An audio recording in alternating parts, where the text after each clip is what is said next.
Oui, merci, merci Karim. Donc maintenant, on appelle Fabien Larère de Nice, holographie interventionnelle, la réalité augmentée en chirurgie endovasculaire pour rester dans le thème des réalités étendues. Vous êtes là? Vous m'entendez? Oui. Oui. Bonjour à tous, je m'appelle Fabien Larère. Je suis chirurgien vasculaire au centre hospitalier d'Antibes Juan-les-Pins. C'est un plaisir et un honneur de présenter ce jour nos travaux sur l'utilisation de la réalité augmentée en chirurgie endovasculaire que nous avons développé avec le docteur Claude Mial. La réalité augmentée est une des applications de l'intelligence artificielle qui connaît un développement de plus en plus important dans l'innovation en chirurgie. Nos travaux sur l'utilisation de casques de réalité augmentée en chirurgie endovasculaire ont débuté en 2018 et ont abouti à une application clinique.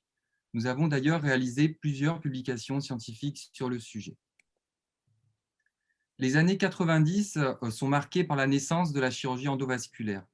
Elle a débuté dans des salles d'opération conventionnelles organisées autour de la table d'opération, alors que l'amplificateur ne fournit que des images dont le niveau de qualité est limité et souvent insuffisant pour des procédures abdominales. Le chirurgien vasculaire va revendiquer un accès à la salle de cathétérisme dont l'ergonomie n'est pas adaptée, car conçue pour des radiologues ou des cardiologues dont la position est fixe.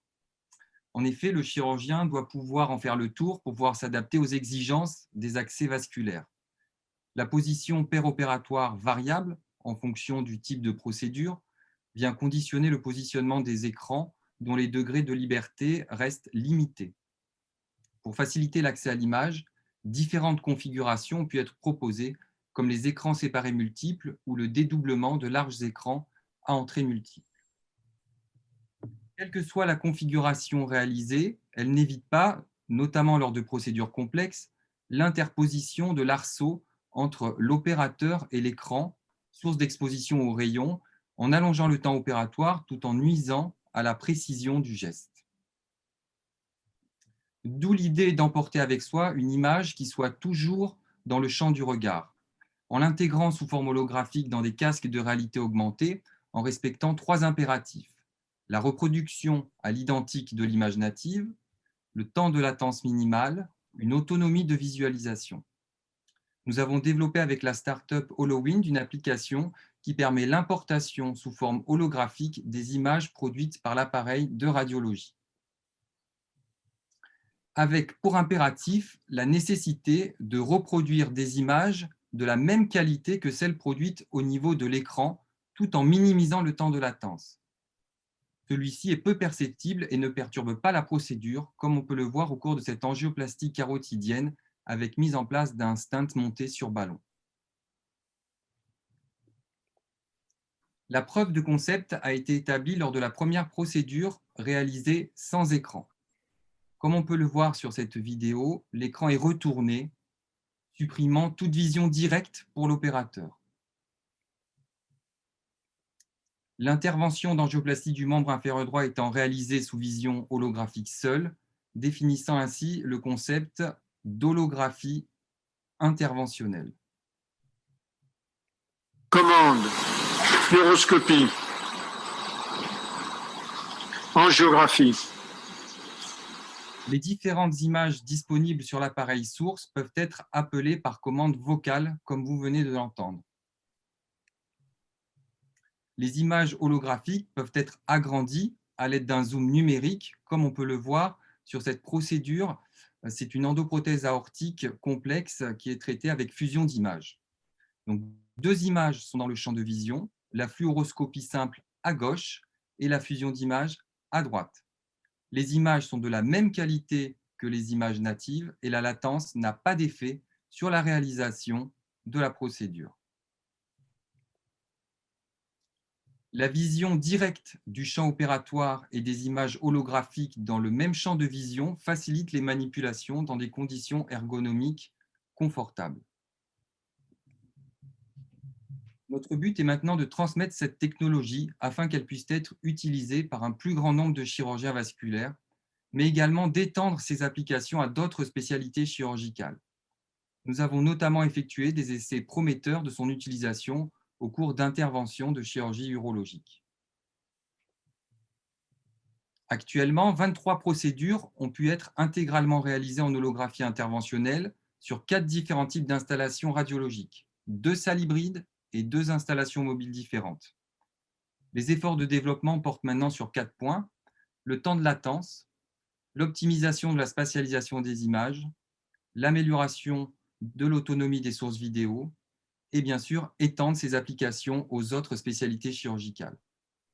Cette technologie offre une nouvelle ergonomie opératoire pour pouvoir réaliser des procédures endovasculaires sans les écrans qui jusqu'à maintenant équipent les salles d'opération. Je vous remercie de votre attention. Merci beaucoup Fabien, c'était clair, c'était précis, c'était court, on aime. La petite réflexion, c'est je peux être que d'accord avec vous sur le fait d'amener les écrans dans l'angle de vue du chirurgien, et c'est la première des choses qui pourra faire rentrer cette réalité augmentée holographique au bloc opératoire. Il faut bien faire la différence, hein. D'ailleurs, je pense qu'on organisera une session sur les différences entre réalité virtuelle et augmentée, les différents types aussi de médias qu'il y a, puisque ce n'est pas la même chose qui a été présentée auparavant.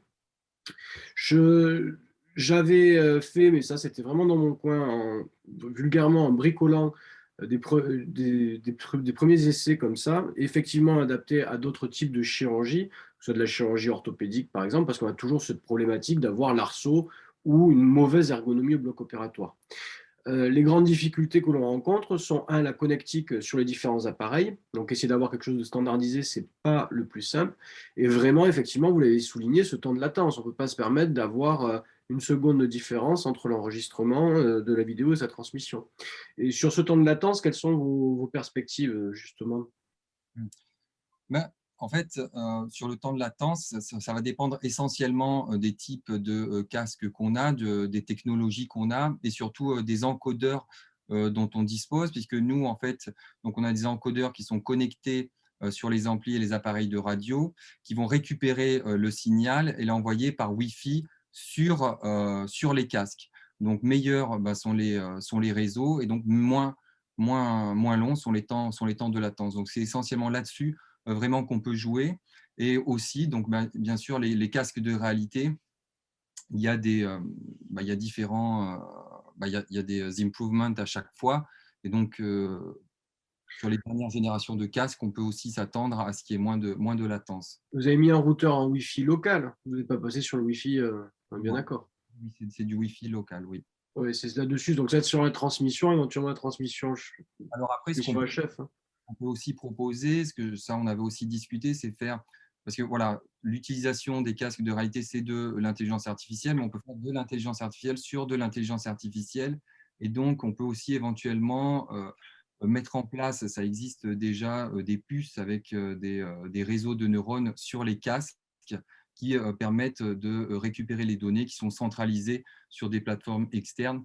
Donc, il y a plein de choses à faire, mais c'est vraiment assez complexe et là, on tombe vraiment dans l'ingénierie informatique. Ouais, tout à fait. On a des questions de Jean-Claude. Tu voulais poser une question? Une question, mais je voulais saluer Fabien. Je veux dire qu'on n'a pas pu communiquer directement ensemble, mais c'est-à-dire que pour les chirurgiens vasculaires, je crois que peut-être, bon, il faut des évolutions, mais que c'est une solution qui semble pouvoir apporter. Je veux dire que c'est vraiment une piste qui semble vraiment importante et vraiment sérieuse. Disons que, merci beaucoup. Disons que c'est on l'utilise maintenant, depuis récemment, on l'utilise en pratique routinière. Donc, dès qu'on peut, dès que cela est possible, moi, je mets le casque au bloc opératoire.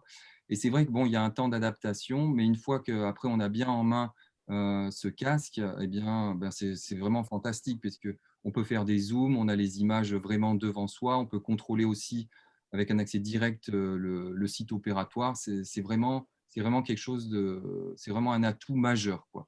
Et c'est vrai que l'ergonomie dans les salles de vasculaire, surtout si on ne dispose pas de hybride, ce qui est la majorité des cas dans les centres périphériques, donc c'est quand même un atout qui est vraiment, vraiment majeur. On a deux dernières questions, une de Madame Jocelyne Trocaz et une de Albert Claude. Oui, j'ai le micro, donc juste une indication sur l'investissement financier pour disposer de cette technologie. Alors, pour avoir 2 casques et tout ce qui est encodeur et connectique, c'est de l'ordre de 15 000 €. Mais il faut savoir que tout ce qui est l'appareil de radiologie, ça peut varier entre 80 et 100 000 €. Ça je le connais bien puisque nous, on a créé au centre hospitalier il y a quelques mois un nouveau plateau technique de chirurgie vasculaire. Donc, j'ai pu voir un peu les prix qui sont vraiment très, très élevés dans notre spécialité pour ce type de matériel. Donc, ça représente également un atout économique important. Dernière question de Madame Trocaz.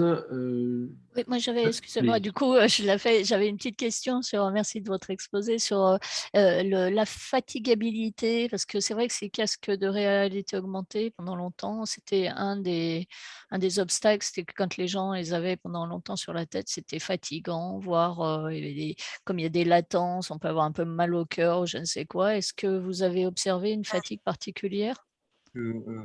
C'est vrai que dans la littérature, c'est bien décrit les complications des casques de réalité, des mal de tête, lourdes.